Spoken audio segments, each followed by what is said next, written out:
Señor, tú sabes que no puedo predicar.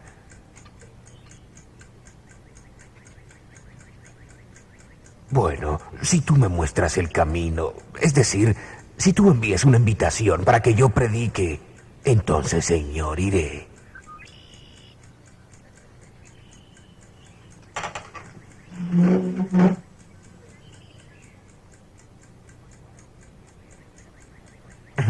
No es muy común que alguien le pida a un agricultor de 49 años de edad que predique sobre la venida del Señor. Era un sábado por la mañana en agosto de 1831, y un extraordinario comienzo para el día más importante de la vida del agricultor inglés Guillermo Miller. Pues en el transcurso de una media hora, ocurrió algo que cambiaría su vida completamente.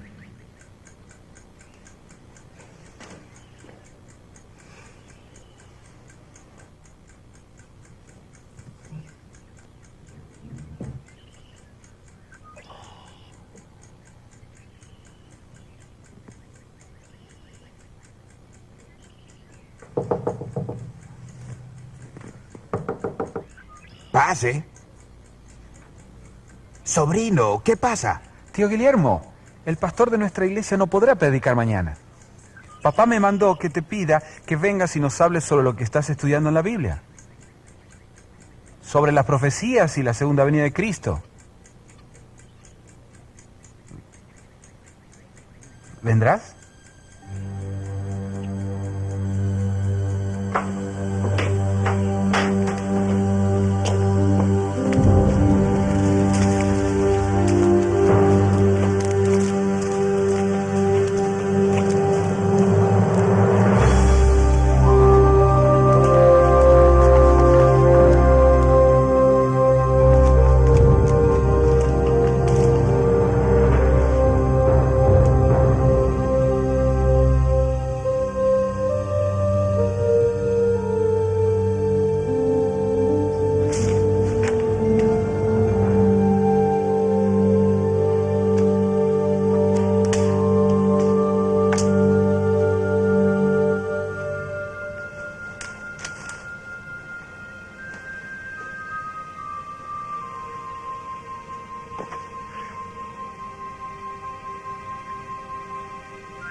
Como muchos otros que se han unido a las filas de Cristo a través de los siglos, Guillermo Miller era un novato indeciso.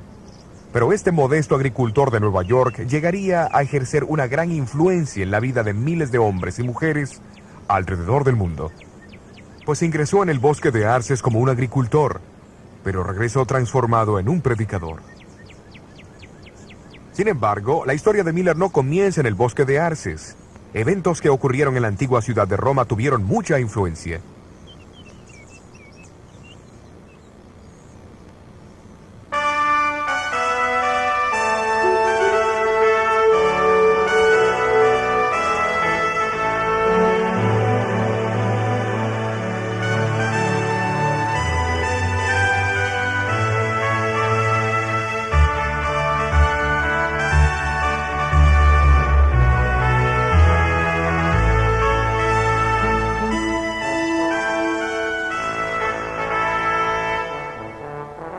La Capilla Sixtina, cerca de la Basílica de San Pedro en Roma, es famosa por su historia y arte. Edificada por el Papa Sisto IV en 1473, es el lugar donde los cardenales de la Iglesia se reúnen para elegir un nuevo Papa. En sus paredes y techos se pueden ver magníficas pinturas de las escenas y personajes del Antiguo y Nuevo Testamento.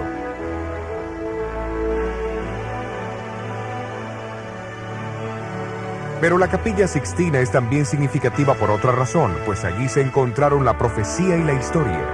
Miguel Ángel nunca hubiera imaginado cuando pintó la figura de Daniel en el techo, al comienzo del siglo XVI, que una de las profecías de Daniel se cumplirían en menos de 300 años más tarde.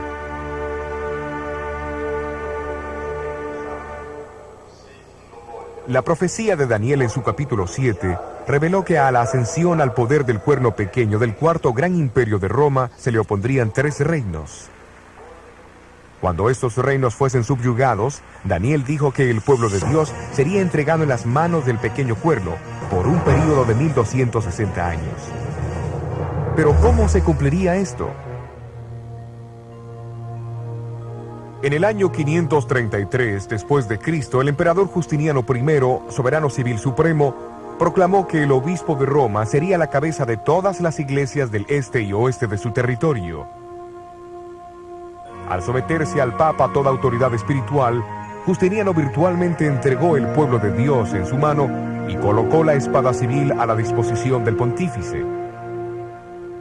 Pero el decreto no podría ejecutarse mientras el tercer y último reino que se oponía al obispo de Roma, los ostrogodos arianos, gobernasen Italia. Su poder fue interrumpido cuando las tropas de Justiniano rompieron el sitio de Roma por los ostrogodos en el año 538 después de Cristo. Fue en ese año que el antiguo trono del Imperio Romano fue finalmente preservado para el papado y el período de su supremacía eclesiástica comenzó.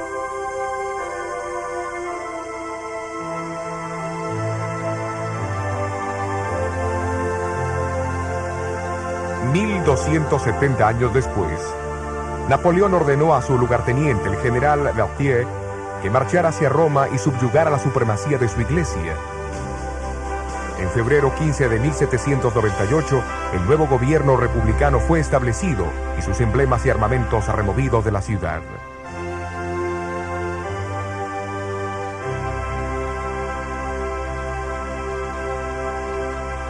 Los acontecimientos históricos cumplieron exactamente las palabras de la profecía.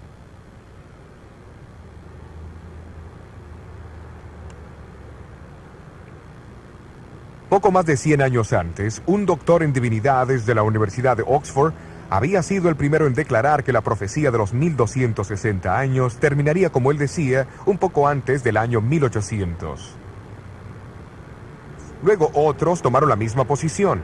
Algunos, como el famoso clérigo, filósofo y científico Joseph Priestley, hasta dijo que Francia sería el instrumento más adecuado para el cumplimiento de esa tarea.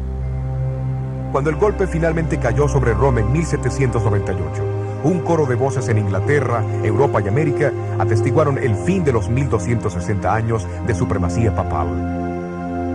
A pesar de las diferencias de credo en otros puntos de fe, había una notable unidad en las interpretaciones proféticas básicas, recibidas de los primeros grandes reformadores. Ellos enseñaron acerca de los 4 imperios universales, las divisiones de Roma, el surgimiento del anticristo, el principio del día por año y la proximidad del juicio y la segunda venida de Cristo. Al despertar su interés en tan notable cumplimiento de la profecía, estos estudiantes de la Biblia empezaron a observar detenidamente la profecía más larga en el tiempo de Daniel, descrita en el capítulo 8. La predicción se encuentra en el versículo 14, en respuesta a una pregunta hecha sobre el tiempo que la visión cubría. ¿Cuándo Dios haría algo? Sobre el poder desolador que pisoteaba su santuario y su pueblo. La respuesta es la siguiente. Y él me dijo, hasta 2300 días de tarde y de mañana, y el santuario será purificado. El estudio de este periodo de tiempo ha intrigado a los estudiantes de la Biblia por cientos de años. Eruditos judíos, desde el comienzo del siglo VIII, y eruditos cristianos, desde finales del siglo XIII, han identificado los 2300 días como 2300 años. Pero aunque muchos siguieron estudiando esta profecía, su significado seguía siendo un misterio. No debe sorprendernos, porque en Daniel 8, el ángel Gabriel le dijo a Daniel que el período de 2300 días años no se cumpliría hasta el tiempo del fin.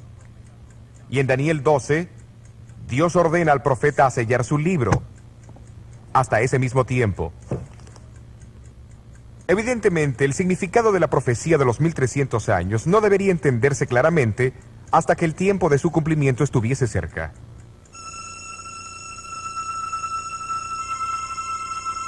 Isaac Newton fue uno de los hombres más brillantes que haya existido, quien formuló las leyes de la gravedad y algunas leyes del movimiento, quien también descubrió los secretos de la luz y el color.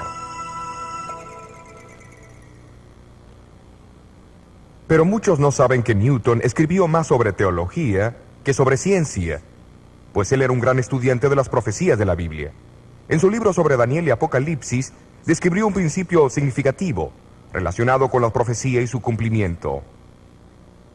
Es un principio tan importante que Jesús lo expresó a sus discípulos 2 veces en la noche anterior a su muerte. Se encuentra en Juan 13 y 14. En el capítulo 14 Jesús dijo: y ahora os lo he dicho antes de que se haga, para que cuando se hiciere creáis. Isaac Newton creía que el designio de Dios era que su pueblo extendiera las profecías solamente cuando el tiempo de su cumplimiento se presentase. Y este principio profético se basa en los hechos de la historia. Cuando Roma gobernaba el mundo occidental, un gran grupo de estudiantes contemporáneos de la profecía reconocieron la identidad y el destino del cuarto imperio profético. Cuando Roma empezó a dividirse, otro grupo de personas describieron el temor que tenían del surgimiento del anticristo.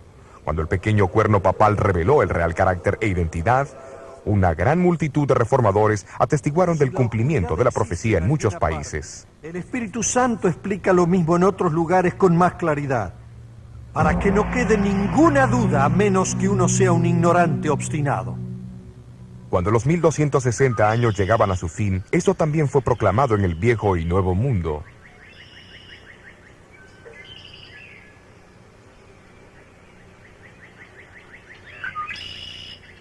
Pero en el siglo XIX, el foco de interés en diferentes continentes y países y entre todos los grupos denominacionales eran los 2300 años de Daniel 8.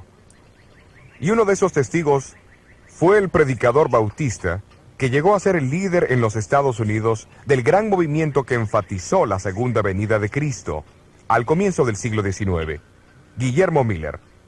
Pero ¿qué clase de hombre fue Guillermo Miller? Miller nació en Massachusetts en 1782. Cuando él tenía 4 años de edad, su familia se mudó a Lowhampton, Nueva York. Siendo el mayor entre 16 niños, su madre, que temía a Dios, le enseñó a reverenciar la Biblia como la revelación de Dios al hombre. A la edad de 21 años, Miller se casó con Lucy Smith y luego se mudaron a la cercana ciudad natal de ella, Pulteney, Vermont.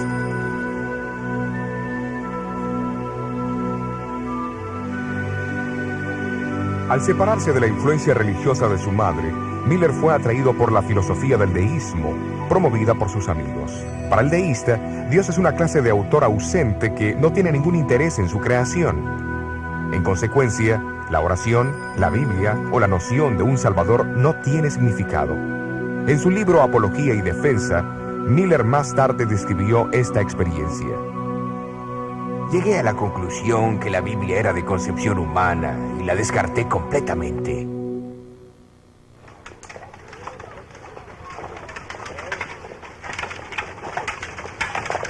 Pero Miller poseía cualidades personales que incitaban a otras personas a confiar en él.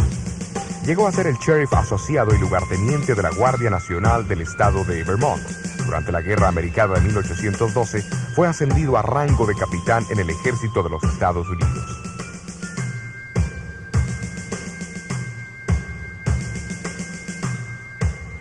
En el verano de 1814, peleó en la famosa batalla de Plattsburgh, uno de los conflictos decisivos de la guerra.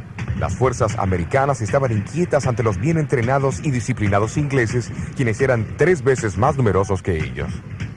Pero la sorprendente victoria sirvió para crear dudas en la mente de Miller, pues el éxito en la guerra parecía ser la obra de una fuerza más poderosa que la humana.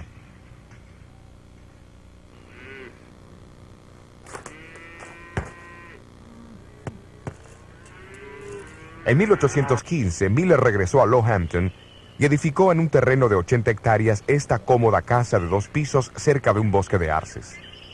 Aunque ahora creía en un ser supremo, todavía no creía que Dios había dado alguna revelación por escrito.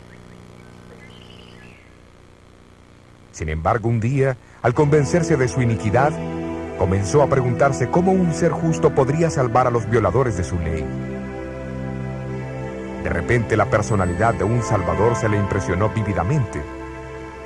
Sintió que podía confiar en la misericordia del mismo. ¿Pero existía ese Salvador?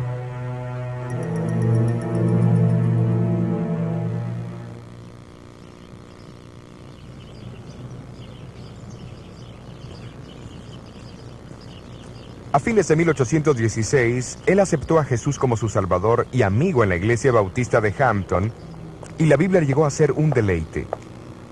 Pero sus amigos deístas fueron ágiles en desafiar su nueva fe en las Escrituras como la revelación de Dios.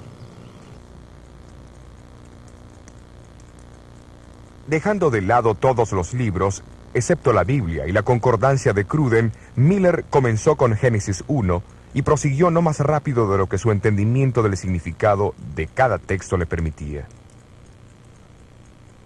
Pasó 2 años estudiando la Biblia meticulosamente, una tarea tan cautivante que muchas veces pasaba días y noches enteras en su estudio. ¿Y cuáles fueron algunas de las conclusiones a que llegó en 1818?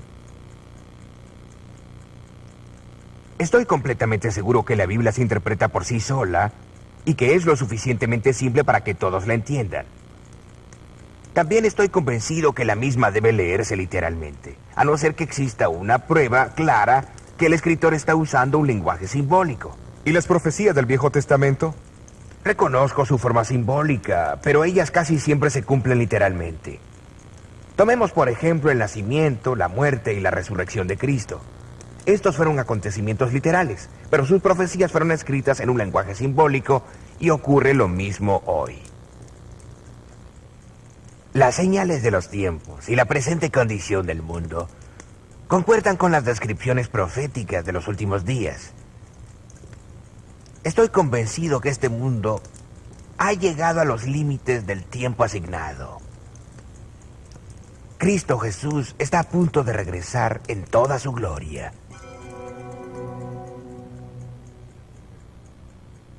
La conclusión de Miller fue interesante, pues era contraria a la idea predominante de la mayoría de las iglesias protestantes de su tiempo sobre la segunda venida. Estos enseñaban que el milenio, o período de 1000 años descrito en Apocalipsis 20, comenzaría con una conversión mundial. Esto llevaría a un reinado milenario de paz y justicia en la tierra. Entonces la segunda venida de Cristo ocurriría al final de los 1000 años. Mientras muchos pensaban que ellos reconocían las señales que indicaban que el milenio se iniciaría al comienzo de los 1800, Miller por su lado estaba convencido de que la venida de Cristo era inminente y que ocurriría al comienzo de los 1000 años. Estoy seguro de que nos hemos equivocado en cuanto a esto. Solo escuchemos Daniel 8, versículo 14. Hasta 2300 días de tarde y mañana, y el santuario será purificado. El capítulo indica que los 2300 años comienzan con el decreto de reconstruir Jerusalén en el año 457 a.C. El período termina alrededor del año de 1843. La Biblia parece enseñar que el santuario es la tierra. La purificación debe ser la purificación de fuego en la segunda venida de Cristo. Lo que significa que en unos 25 años el mundo llegará a su fin y Jesús vendrá. De hecho, Miller pasó los próximos 13 años examinando y reexaminando los argumentos a favor y en contra de su creencia. A medida que crecía su convicción, sentía que tenía el deber personal de comunicar al mundo sus conclusiones. Cuando los años de investigación finalmente borraron todo vestigio de duda, el temor de hablar en público se hizo presente.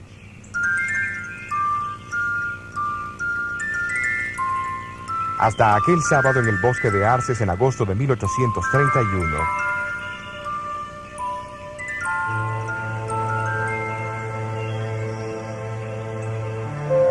Miller acompañó a su sobrino, Irving Guilford, a la casa de los Guilford en Dresden.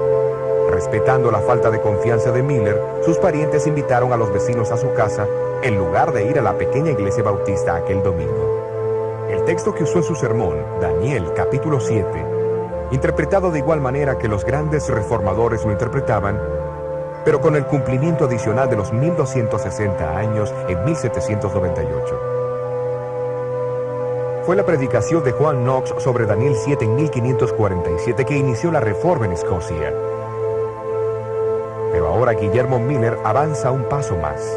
Él añade una interpretación de los capítulos 8 y 9 de Daniel para iniciar el gran movimiento del advenimiento en el Nuevo Mundo.